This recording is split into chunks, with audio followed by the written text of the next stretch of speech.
Łódź we wspomnieniach Henryka Józefskiego. Na podstawie książki Henryk Józewski zamiast pamiętnika.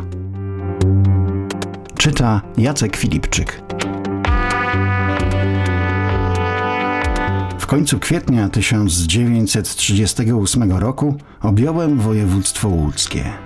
Na drugi czy trzeci dzień po przyjeździe spotkałem się ze świętem 1 maja.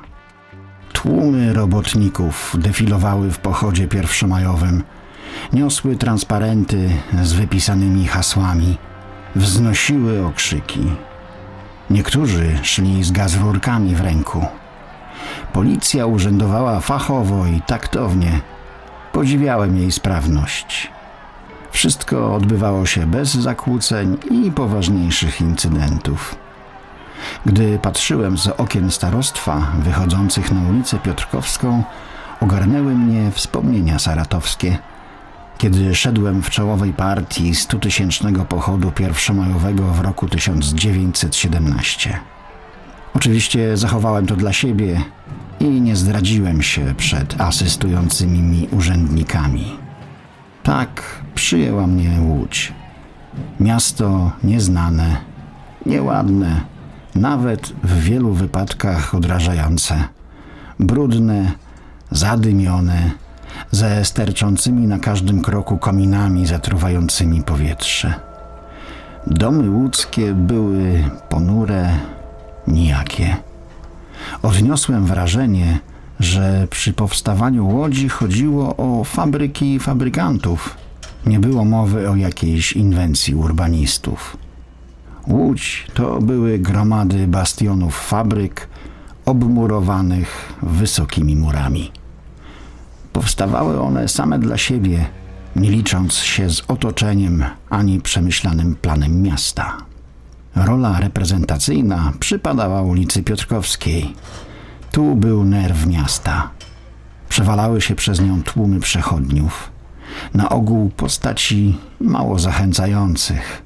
Komiwojażerów, handlarzy, pośredników, ludzi interesu.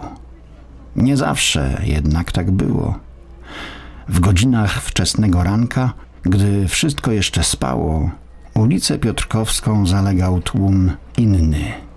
Szli robotnicy i robotnice do fabryk. Był to świt inny, nie mający nic wspólnego z jazgotliwym hałasem urzędującej w dzień ulicy.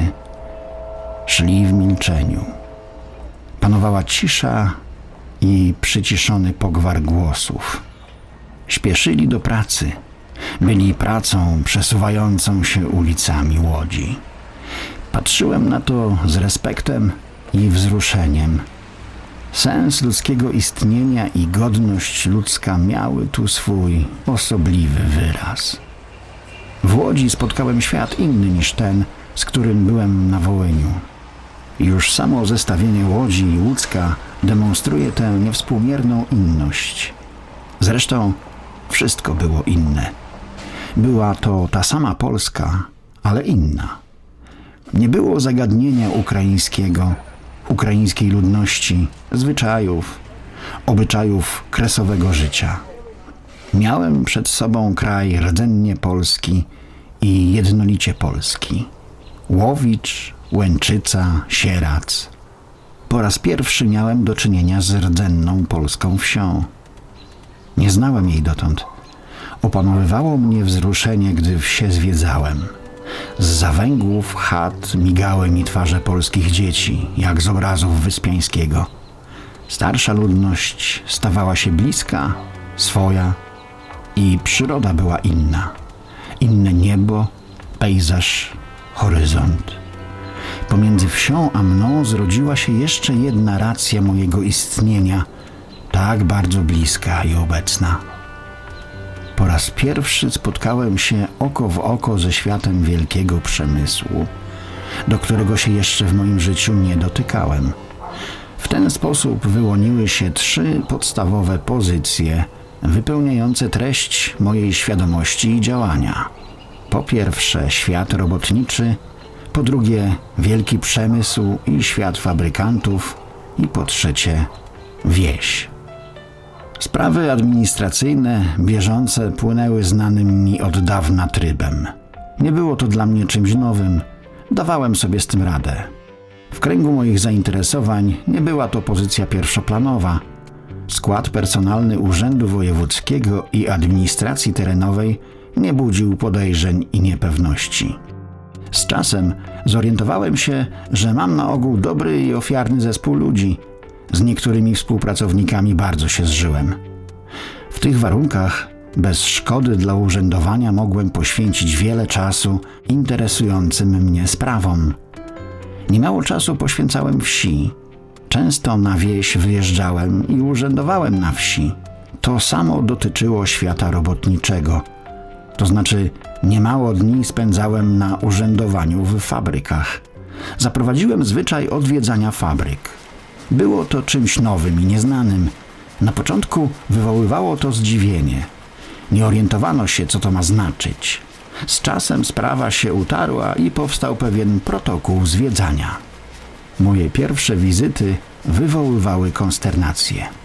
Po uprzednim zawiadomieniu dyrekcji wojewoda z towarzyszącym mu naczelnikiem Wojewódzkiego Wydziału Przemysłowego zjawiał się w biurze dyrekcji fabrycznej.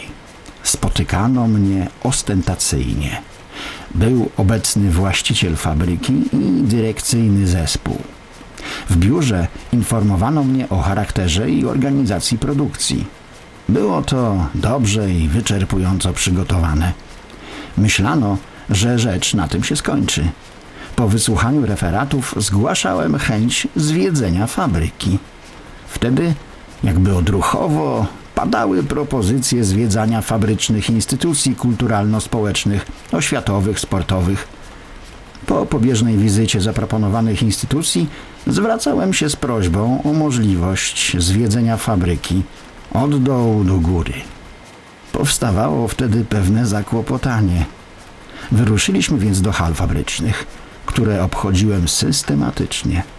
Towarzyszył mi zarząd z właścicielem fabryki na czele. Trwało to parę godzin. Wszędzie chciałem zajrzeć i zobaczyć, jak robotnicy pracują. Poza tym interesowały mnie maszyny. Zawsze robiły na mnie wielkie wrażenie. Nie mogłem się od nich oderwać. Od tych przedziwnych stworów, poszerzających we właściwy sobie sposób zasięg ludzkiego jestem. Na początku nie wiedziano, co miano o moich odwiedzinach myśleć. Może chodziło tu o jakąś złośliwą inspekcję i niepożądane jej skutki.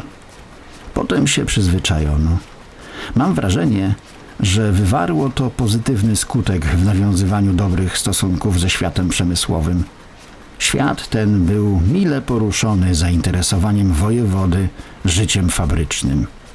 Na te wizyty poświęciłem wiele godzin. Zwiedzanie to dało mi wiele. Uderzyły mnie twarze robotników i robotnic. Twarze ludzi skazanych na schorzenia nieuniknione w warunkach fabrycznej pracy. Kolor skóry i wyraz oczu, ruchy i postacie ludzkie. Bywało lepiej i gorzej, ale na ogół cień tego niezdrowia panował wszędzie. Była to impresja, która zjawiała się, gdy przestępowałem próg fabrycznych hal. Do niej doszło jeszcze jedno. Kilka razy przeżyłem chwile nieoczekiwanie żenujące. Wchodziłem z towarzyszącym mi orszakiem do hali z pracującymi robotnikami. Nasze wejście przerywało pracę. Przyglądano się mojej osobie w milczeniu. Uchylałem melonik i witałem się z obsadą sali. Robotnicy nie reagowali. Mój gest powtarzałem czasem 2 lub 3 razy. Sytuacja stawała się nie do zniesienia. Wreszcie robotnicy domyślali się, że im się kłaniam. Zapanowywało ożywienie i powitanie. Robotnikom nie przychodziło do głowy, że wojewoda im się kłania w ich miejscu pracy. Potem to ustało.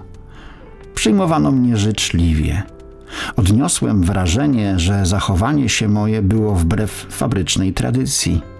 Robotnicy nie czuli się gospodarzami. Byli dodatkiem do maszyn. Nie zdawali sobie sprawy, że wojewoda przychodzi do nich, właśnie do nich, kiedy stoją przy warsztatach. Tak nawiązywał się wzajemny nasz stosunek. Z czasem doszło do tego, że przedstawiciele wojewódzkiej organizacji PPS-owskiej stale urzędowali w województwie. Mieliśmy do omówienia różne sprawy, niekończące się nigdy. Podjąłem zagadnienie 2-tygodniowych urlopów robotniczych, które uzgodniłem z łódzkim Wielkim Przemysłem. Realizacja urlopów została załatwiona pomyślnie. Poza stroną organizacyjno-prawną udało się uzyskać potrzebne środki materialne. Udało się rozpocząć szkolenie robotników na majstrów. Przy fabrykach i sumptem fabryk powstawały 2-letnie kursy, na które robotnicy mogli uczęszczać za zgodą administracji fabrycznej. Po ukończeniu kursu robotnikowi przysługiwał awans, który fabryka zobowiązywała się honorować.